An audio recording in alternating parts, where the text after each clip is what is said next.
everyone from Singapore. I am so sorry that I cannot be there in person. Nonetheless, I am so thrilled that I can be here with you virtually.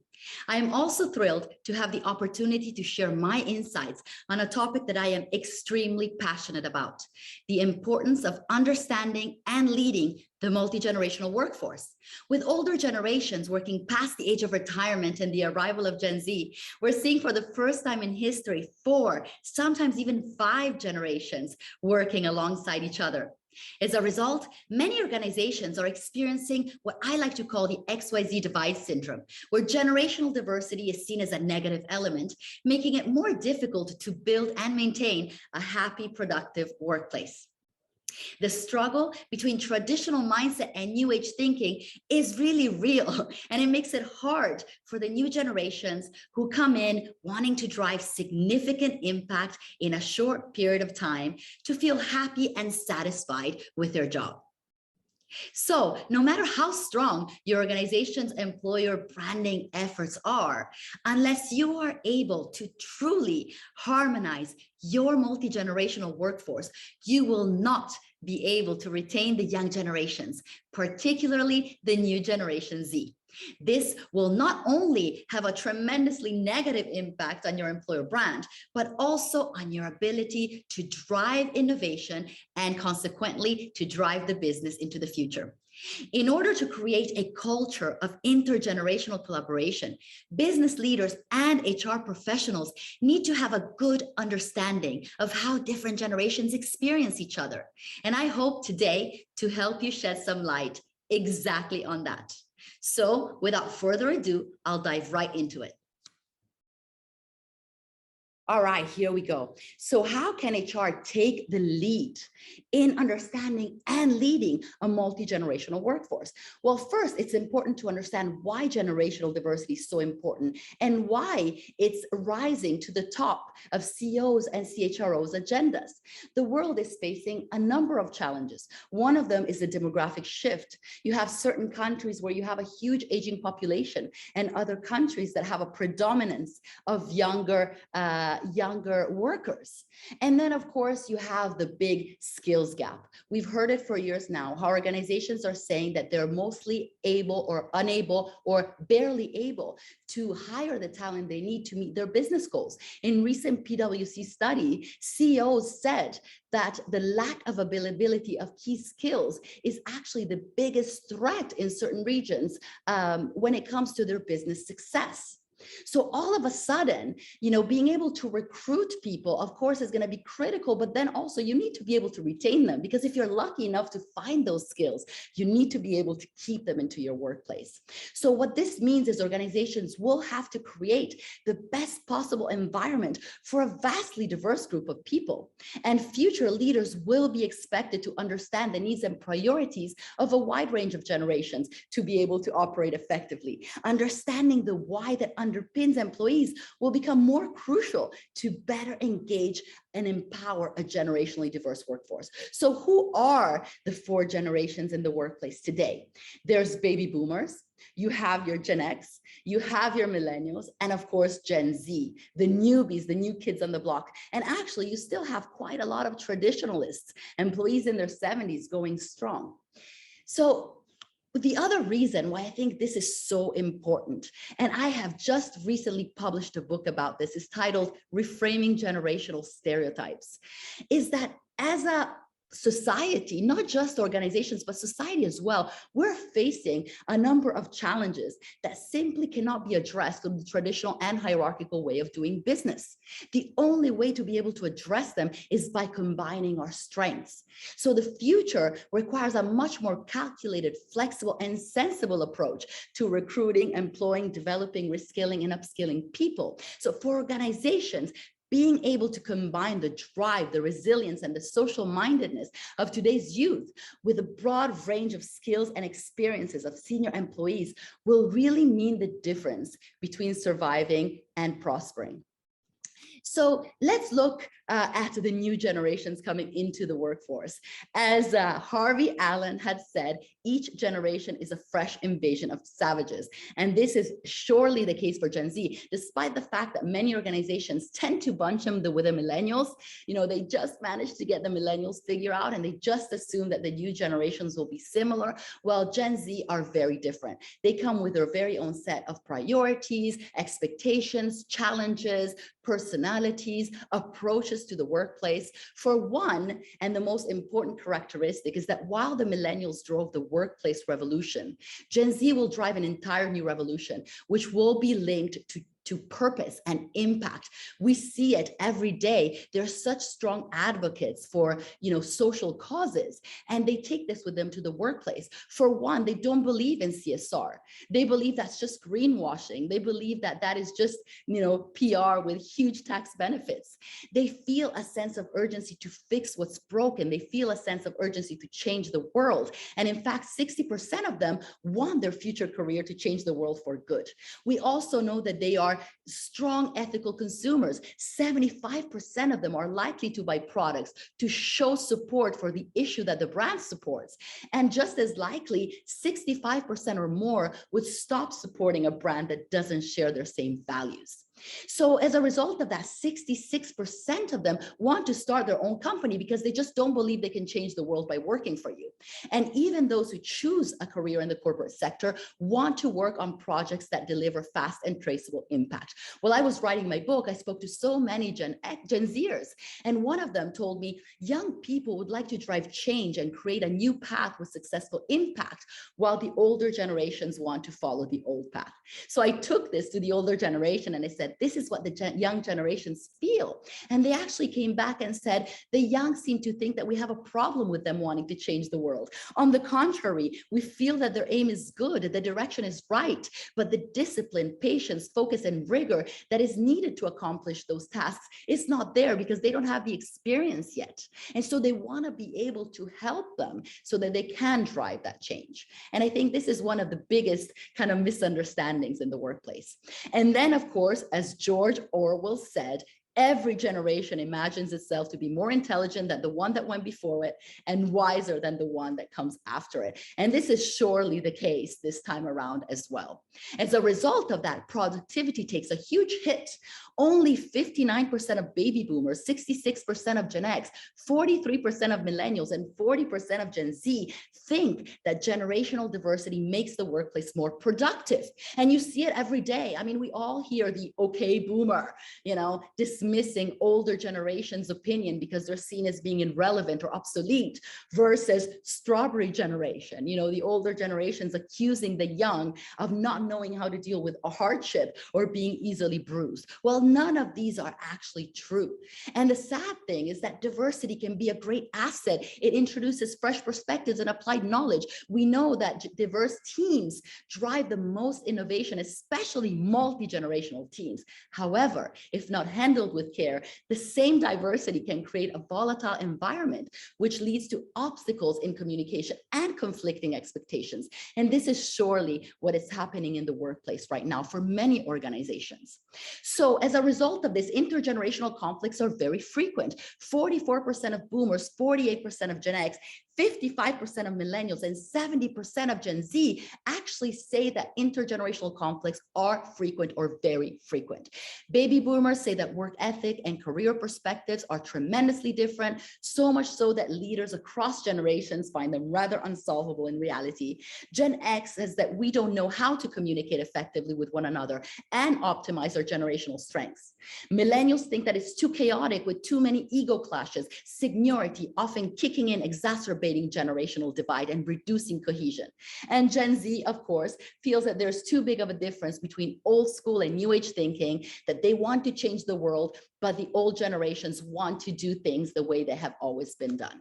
And as a result of that, you sense this tension in the workplace. And it's really rooted in different mindsets and, the preferences or attitude towards hierarchy, technology, and different communication styles. But in general, the young generations feel that rigid hierarchies and outdated management styles fail to get the most out of them.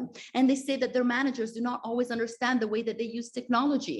They also feel that older management cannot easily relate to younger workers, while the older generations feel that the young generations lack the discipline, the patience, the focus, the rigor needed to accomplish change, that they are too reliant on technology, that they lack human skills, and also that they don't value experiential input. They don't value their years of experiences. And as a result of all of this, when I asked thousands of employees, which I surveyed from all over the world while writing my book, how they experience one another in the workplace, what are the challenges they face when working together, baby boomers are thought of as being too hierarchical, stubborn, disrespectful, conservative, change resistant, lacking empathy or risk adverse. Gen X, my generation, we're too pragmatic, individualistic, know-it-all, insensitive, distrustful, skeptical, not authentic. Millennials are unreliable, work detached, overconfident, insubordinate. And the young generations are inexperienced and easily bored. They lack focus, they don't know hardship, and they are easily bruised. And the reality is that this is not necessarily the case, but these are indeed the way that different generations experience each other. And that is because they know very little about the forces that shape their mindsets and their behaviors. And this is where organizations can really help bridge that gap, is by making sure that employees understand the context in which every generation was brought in. The other thing that I thought was particularly interesting that I learned while writing my book is 1 in 2 employees across age groups admit to feeling extremely intimidated about their role in the workplace or intimidated by other generations. Boomers, for example, fear that they're going to have to overcome old mental models. They are concerned about their lack of tech knowledge, about being physically slow, about not learning as fast as the younger generations, or the belief that their ideas are out of date. Gen X, my generation, we worry about staying relevant, about ageism when looking for jobs, feeling that a 20-something-year-old will beat us in a competition for a job simply due to age, even if we keep our skills, relevant. We're also scared of approaching a new age bracket and what that means, and also the fact that we're still too young for executive management, but too old for the new generations.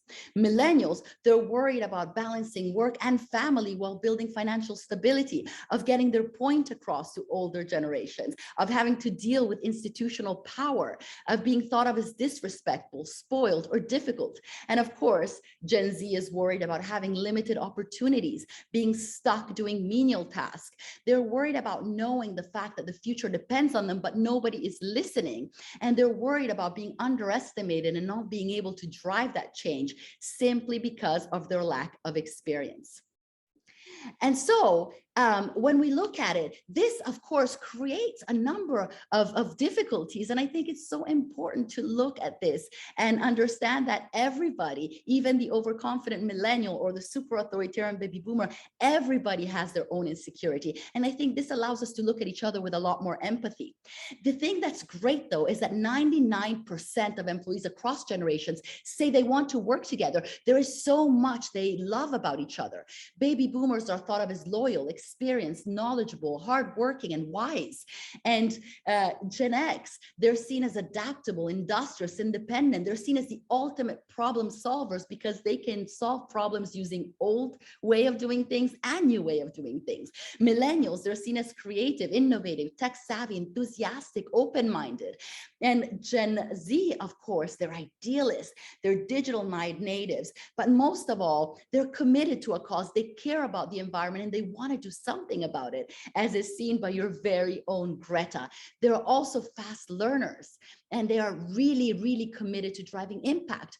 And on top of that, 97% of generations across all employees that I survey said that there is so much they want to learn from each other, but that organizations simply don't provide those platforms. For example, the older generations want to learn from the new generation things like technology, collaboration, confidence, care for the environment, multitasking, new age thinking, or creative thinking. while the younger generations want to learn from the older generations things like the art of negotiation, leadership, networking, strategic thinking, work ethics, organizational politics, professional conduct. So there's so much that generations really want to learn from one another. And can you imagine how strong a team would be if organizations were able to leverage upon all these strengths? Now, the thing that I think is particularly relevant for you today is that 89% of baby boomers, 87% of Gen X, 94% of millennials, and 96% of Gen Z say that generational diversity is extremely important, but their organization is not addressing it. In fact, only 40% of employees say their organization is doing something about it, and only 23% of HR professionals say that their organizations is committed to it. So why is it that despite the fact that 70% of employers say that leading a multi-generational workforce is critical to their success, only 10% say they're ready to address this trend? Well, the reality is that HR says they are terrified. They are worried of offending people. They're worried of being misunderstood. They're worried about being unable to bring everyone under one vision or accommodate different expectations. They're afraid of alienating certain people or failing to ensure fairness. And there's a lot of sensitivity around this topic. I talk to organizations who tell me they can't use the words younger or older when they talk about generations because they're afraid of offending people. And I find that crazy because, you know, the earth is governed by time. Things are either old or young, and it doesn't have to be a bad thing. So what are the consequences of the fact that they have been unable to address this? They say that they experience discord among workers, unhealthy competition, lack of teamwork, lack of mutual respect, low employee engagement, high turnover, and attrition, misalignment between different stakeholders, slow-moving projects, stagnated innovation, and slow technology adoption. And of course, what this means is, or translates into, is inability to hire the right talent, inability to retain the right talent, the inability to innovate, the inability to drive positive change, and of course, the inability to build a strong employer brand. So what is it that you can do to start changing this? Well, first of all, is to recognize that generational diversity is diversity. A lot of people out there are saying that generational differences are not real, but frankly, that is not doing anybody any favor. The context in which we are raised in, the way the world looked, the workplace looked, leadership looked when we enter the workforce undoubtedly has shaped us, and so have parenting styles. I love this quote from the 70s show when Red Foreman, a veteran and a factory worker, tells his 16-year-old son in the 70s that he needs to stop complaining that his job is menial and his boss treated him badly, because work is work. It's not about fun. It's about seeing how much crap you can take from your boss and then take some more. And this was really the reality of the workplace for many, many years. And then millennials came, and all of a sudden work should be part of who I am, not just a way to make a living. And it's difficult for generations to understand each other if they don't understand the context that shaped them. And when I ask different generations during sessions with companies how much they truly understand about the context that shaped their employees, 94% say they know absolutely nothing.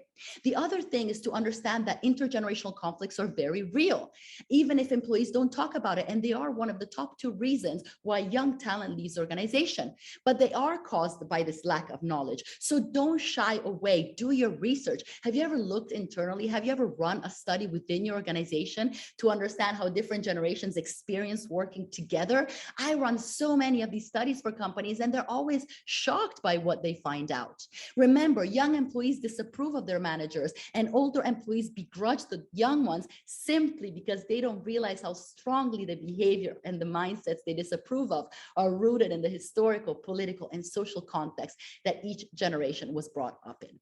And then finally, what are some initiatives that can really help bridge that generational gap and foster a culture of intergenerational collaboration? I talk about these, very detailed in my book, but the first step is to ensure cross-generational awareness. A cross-generational awareness session where you help your employees understand their multi-generational colleagues are a fantastic first step, together with curated conversations where different generations can express themselves and their perspectives, or multi-generational panels.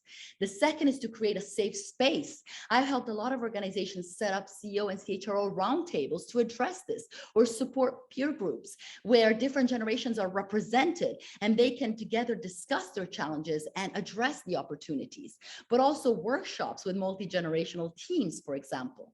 The other is to build emotional connections through joint activities.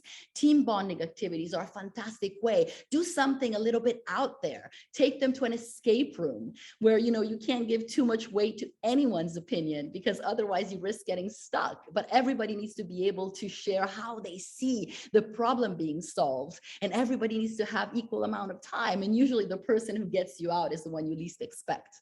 Or shared workspaces, for example, they work great in creating bonding and cohesion, even if at first some of the older generations may feel annoyed by the rowdy youngsters, and things like work play as well, or role play as well. And then creating cross-generational learning opportunities. There's a lot of talk about reverse mentoring, but I love two-way mentoring even more, where somebody is both a mentor and a mentee. So you can both teach something you're great at, but also learn in the process. This really helps create cross-generational respect, body pairings and collective sharing, but also using collaborative decision-making to create winning multi-generational teams. I spoke to Siemens, and I shared his case study in my book about how he was able to drive record innovation at record speed by actually bringing different generations together, stripping them of seniority, making sure that everybody was on the same level, but ensuring that they relied on each other based on expertise instead of years of experience. And he said, this is when the magic happens. And finally, advocating and practicing lifelong learning. The older generations are intimidated about learning alongside their colleagues, but the reality is that, in this new complex environment, nobody's prepared for the future of work. So whether you are a baby boomer, a Gen X, a millennial, or a Gen Z, not learning, not maintaining yourself up to date on skills and knowledge is not an option. So creating a culture where everybody can learn independent of age, of course, nobody's going to feel called out. And the older generations are not going to feel that they are the ones that need to learn because, they're not good enough or they're obsolete. And there's so many other case studies from amazing organizations, which I covered when I wrote my book, and they're doing phenomenal things to help address this divide. This is all that I have the time to share with you today. I hope you found it insightful. I hope it gave you some ideas of things that you can do in order to not only be the #1 employer brand to your target talent, but also to be the #1 employer when it comes to having a truly harmonized multi-generational workforce.